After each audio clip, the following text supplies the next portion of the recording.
Hey folks, this is Vincent Ottilie with Dad's Gaming Addiction, and today we're going to quickly check out Turing Machine. This is another one of those casual, cozy game nights where we take a game and we review it ever so unprofessionally.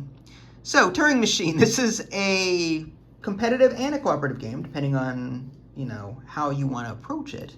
You can play competitive, or you can play solo/co-op with other people. This is a code-breaking game, where you are going to either use one of the problems from the rulebook or randomly generate one from the app. And that's what we did. And I like the app because we can specify how many parameters we have. You can have between 4 and 6. We chose 6 for our game. You can choose the difficulty as well, which is nice, and how complex they should be, because there's a whole deck of verifier cards here. And they range from easy to complex. And if you choose a complex game, these verifier cards are going to be a lot more complicated and hard to figure out. I chose the easy one for our first game just so we can get back into it. And the way this game works, the app is going to tell you, based on what you've inputted, like let's say I want an easy game, I want 6 verifiers, blah, blah, blah. It's going to say, okay, use verifier cards 14, there's a 14 on the bottom for the letter E, use number 11 for D, and it'll tell you which cards to put on which letter. And then on top of that, like it'll also say for letter E, you should use the blue 325 or whatever it is, purple 690. The orientation really doesn't matter. I believe it's just for how it processes the code that it's generating. But anyway, you're going to find the right answer key and the verifier key, put them with the right letter. Again, the app will tell you how they're all supposed to be set up and put together. Once this is set up, players are going to get one of these sheets here, and you're going to get a game number that you can write down. Apologies for this spoiler, but there's plenty of games out there digitally that it'll generate for you. And the way this works is every round you are going to guess a 3-digit number. In this case, I guessed 142. So for the first number is 1, the second number is 4, and the third number is purple. Then you choose 3 of these verifier cards to test to see if it's a yes or no. So for example, I chose B, D, and F as my 3 verifiers. So let's take F as an example. Now, because I chose 142, I would take the blue 1, I would take the yellow 4, sorry, I'm doing this one-handed. And then 2, I would put that behind that. So I would line these up like this. So I've got 1, 4, 2. Line them up somehow one-handed. Okay, 1, 4, 2. I would line them up that way. And then I would take, if I want to test F, which is this one here, which I did during the game, I would take this F answer key, and I would line up the cards. Again, trying to do this one-handed is almost impossible. To the point where, okay, so this is kind of lined up. There we go. And there we go. So it's lined up. The circles will be on top of the circle, square on top of the square, and triangles on top of triangles. Only one result will appear. It's either going to be a green check mark or a red X. And that is what you input for that. So F is a check mark. What does that tell me? Well, if I look at the condition card for F, or the verifier card, I'm asking it one of these 2 things. And which one am I asking, you're probably wondering. Well, what number did I pick? I picked 142. In this case, are there more evens than odds? Because I have 2 even numbers here. 1, 4, 2. 4 and 2 are even, 1 is odd. So I am asking it this.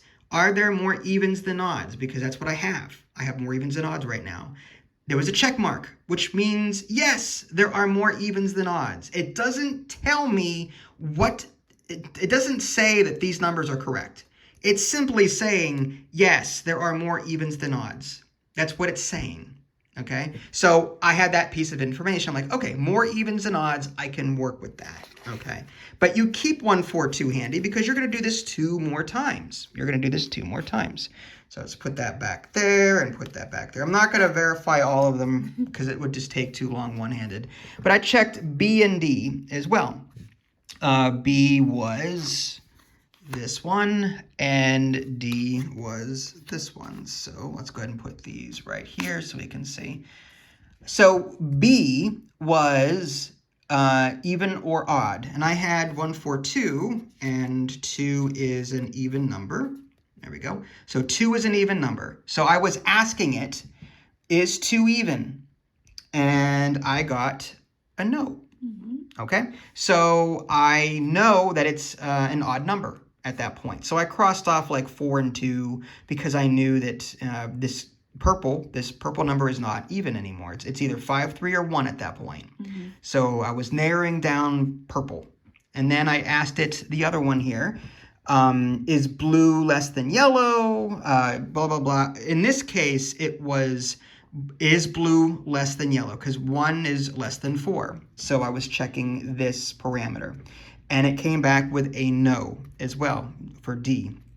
So I know that I really couldn't eliminate numbers at that point. So I wrote down, purple is not even. I also wrote down blue is not less than yellow. So on. So I was taking notes at that point. I didn't really get anywhere until my second number. And the nice thing about B and F, when I checked it, it's a one-off. Once both of these cannot be true, and in the case of 3 of them, only 1 is true and the other 2 are false. You're going to get an X and X and a check mark, or a check XX, or X check X. It's one, depending on how you do it. You're not going to have multiple check marks per card.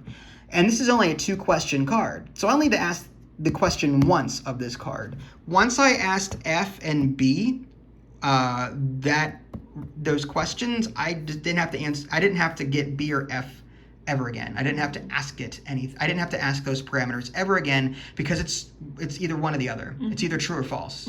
Okay. So I didn't have to do this anymore. I don't remember which one this was anymore. That one there. That one there. Okay. And then the next one was, and I'm only going through this because this is a little complicated to understand. It doesn't click right away for some people, and I need a minute, sometimes to figure it out myself. The next one was 443 at that point, and that's what I guessed. And I did that for a number of reasons, and I'm not going to get into the in-depth analysis there, but based on the cards on the table and what was left to ask, A, C, D, and E, I was hoping to get lucky. So I asked A at that point. I asked A. So in this case, I was asking it, is yellow greater than 3? So I picked 443. So I looked at the 4 value, and it was this one I was checking. Is 4 greater than 3? And it came back, yes, it is. It is greater than 3. So at that point, I had some numbers already crossed out for other reasons, so I got these 2 almost right away. Yeah, that was so lucky. And then the other one I asked was C and D, which was I asked this one, which was so 443. There's only 1 3 in that 443 combination, and did I get an answer on that one? The answer is no. There was not 1 3. So that means it could have either been a 1 or a 5, because you recall it's an odd number. It's either 1 or 5, and I wasn't sure which one it was going to be. But I used process elimination for that one. I'll get into that in a little bit. And then there's D, which I checked again. In this case, is blue equal to yellow? It is, and I got a check mark. So blue is indeed equal in this case. So I got 443. Once I got one, I got the other one. And I didn't need to ask any more questions at that point, because even though I had a 5 and a 1 here, I realized that this identifier card could only end one way. So I looked at this. Again, there can only be one true answer out of all of this. Assuming that assuming I plugged 4 in here for blue, blue is not less than yellow. Blue is not smaller than purple and yellow because they're the same. Reverse is the same here for yellow. Yellow is not less than blue. This has to be true. So circle is less than. So it's either 5 or 1. Circle is less than, or the 1 is less than 5. It's the only, 1 is less than these two 4s. So it had to be the 1. Mm-hmm. That's how I got. Wow. So that's how I got my answer of 441. That's really good. Within 2 rounds. Jeez. And I don't know how long it took you, but... It took me at least 12 rounds because I was getting really confused with these verifiers. Yeah. But now I'm starting to understand it. I didn't have a plan. I didn't have a strategy. I started off with the stupidest number, like all 333. That's the dumbest thing you can do because you need different numbers. And I know this, and yet I didn't do it because... You don't always need... I mean, that they could have had some... Yeah. Yeah. You look at the verifiers to see what the comparisons are. Yeah. To get an idea of how far apart they may be. Mm-hmm. Again, I kind of cheesed it with this. Looking at all 3, I'm like... It's not cheese. That's really smart. Like, but I didn't know, though. I mean, what if they were all X's? Like, but you said it can't. I thought one of them is true. Because every other card, at least one is true. Mm. But in this case, I'm wondering, is it possible for all 3 to be false? I don't think so. Because this could have been a 5. Maybe. I don't know. But anyway, I digress. So, long story short, you're going to be picking numbers constantly from round to round to round until someone says, I got it. Mm-hmm. And then at that point, you check to see if they're correct. Yeah. In this case, you type it into the app, and the app will say, congratulations, you found the code. It even asks you to compare it to the computer. It asks you to fill in a little chart like this, and it'll compare your guesses to the computer's guesses, and whether or not you beat the machine. Okay. And I did. It found it in 3 turns, 3 rounds and 7 questions, and I got it in 2 rounds and 6 questions. I think I got it in 3 rounds and 9 questions, or 4 rounds and 10 questions. But again, you didn't understand some of the concepts here. But there's two main things to remember when you're looking at these verifier cards. A, they don't directly tell you what the numbers are. Mm-hmm. They just tell you if the criteria is true or false. It's up to you to see what numbers you've eliminated up to that point, to see what the numbers are. Yeah, and what's confusing to me though is that like it's not just like a yes and no question. There's all these like multiple choice things. So you're the one asking the question. You're making the criteria. You have to look at your number. Mm-hmm. And find which one of these is applying at that point in time. Yes. So, I mean, in the case of 142, I have blue is less than yellow. That's what I would look at if I were looking at the number 142, because that is less than yellow. Blue is less than yellow. But if I was looking at 443, I would look at this criteria when it gave me a green check or a red. So if I'm going to get a green check or a red X looking at 142 here. And if I do 443, I'd be looking at that. I'm going to get a green check or a red X. So, and I got a green check on this one. So that's how I knew that these two were correct. So there's 2 things to remember. One, you're looking at the option that applies to the number you're currently checking right now. And that can change from round to round based on what you've been guessing. And the other thing to remember is, like I said, you're not going to get a concrete number. Just because you get a green check mark, if I said 223, mm-hmm. I would still get a green check mark because yes, they are the same. Mm-hmm. But it doesn't mean 2 is correct. Mm-hmm. I have to use other clues to figure out which number it actually is. And that's why mine took like 15 rounds because I thought it was 221. And I was like, yes, I got it. Yeah. And this was the only one. So, yeah, and I like this game. Again, it hurts my brain too. Like, there's that learning curve every time I open the box because I forget. Mm-hmm. The things I just said I forget because I have a bad memory. But once I get it again, it's so much fun. Yeah. So what are your... I love this game. It's my favorite game. I just want to play it again, and I'm going to make him play it again after this. We will. But it's so fun. I love this game. I don't do a lot of solo games, but I would actually play solo with this one too because it's just so fun. I want to play it on the max complex difficulties, so I can like really try and like feel damage smart. your brain before bed. Yeah, like I want to feel a little bit smart and get at least one number, But yeah, this is really fun. So I like you said earlier that the person who put all of this together like is friggin' genius. I know.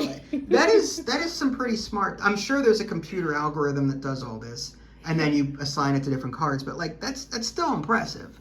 Like you can, the next game we play, we're going to use probably different modifiers or different verifiers rather, and it's going to tell us to use different yes and no answer cards, and no game is going to be the same twice.